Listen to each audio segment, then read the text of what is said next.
ये देख लो तुम्हारे भाईचारा का नतीजा। और बढ़ाओ भाईचारा। ये लोग भाईचारा के लायक ही नहीं है। चादर મિત્રો અમદાવાદની અંદર જે મર્ડર થયું એ મર્ડરનો કેસ કંઈક અલગ જ દિશાની અંદર જઈ રહ્યો છે। જી હા મિત્રો, કંઈક અલગ જ મોડ ઉપર જઈ રહ્યો છે આ કિસ્સો। કેમ કે મિત્રો આ મર્ડર થયું છે નાના નાના વિદ્યાર્થીઓ જોડે, પરંતુ આ જે કિસ્સો થઈ ગયો છે અત્યારે હિન્દુ અને મુસ્લિમનો થઈ ગયો છે। તમે જાણતા જ હશો મિત્રો, અત્યારે બધા વિડીયો વાયરલ થઈ રહ્યા છે હિન્દુ મુસ્લિમના, કે મુસ્લિમ છોકરાએ હિન્દુ છોકરાને મારી નાખ્યો। આ રીતને આખો મોડ જ અલગ થઈ ગયો છે મિત્રો। આ જે કિસ્સો છે એ હિન્દુ અને મુસ્લિમ ધર્મનો થઈ ગયો છે અત્યારે મિત્રો। તો આગળ આપણે વિડીયો જોયા પછી વાત કરીએ।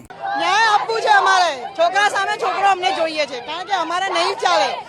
અમારા સિંધી સમાજનો છોકરો ગયો। અમારી એક જ માંગણી છે કે જે મુસલમાન છોકરાઓ છે એમને અહીંથી કાઢો।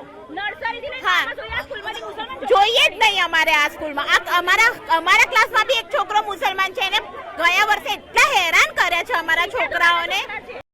મિત્રો આ વિડીયો જોયા બાદ તમે સમજી જ ગયા હશો, પરંતુ હજી એક વિડીયો હું તમને બતાવું જેની અંદર હિન્દુ મુસ્લિમની જ વાત થઈ રહી છે। અઠવાડિયા પહેલા આવું થયું હતું અને પ્રિન્સિપલ સાહેબને કીધું ને કે આવું થયું છે તો મુસ્લિમને સસ્પેન્ડ કર્યો છે 3 મહિના માટે, પણ ફરી તો એ આવવાનો જ છે।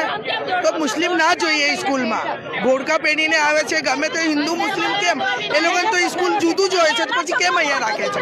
મિત્રો પૂરો વિડીયો જોયા બાદ તમે સમજી જ ગયા હશો કે આ જે કેસ છે મર્ડરનો એ કંઈક અલગ જ મોડ ઉપર જઈ રહ્યો છે। તો આગળ શું થશે મિત્રો એ પૂરી જાણકારી સાથે મળીશું। ત્યાં સુધી મિત્રો જય હિન્દ।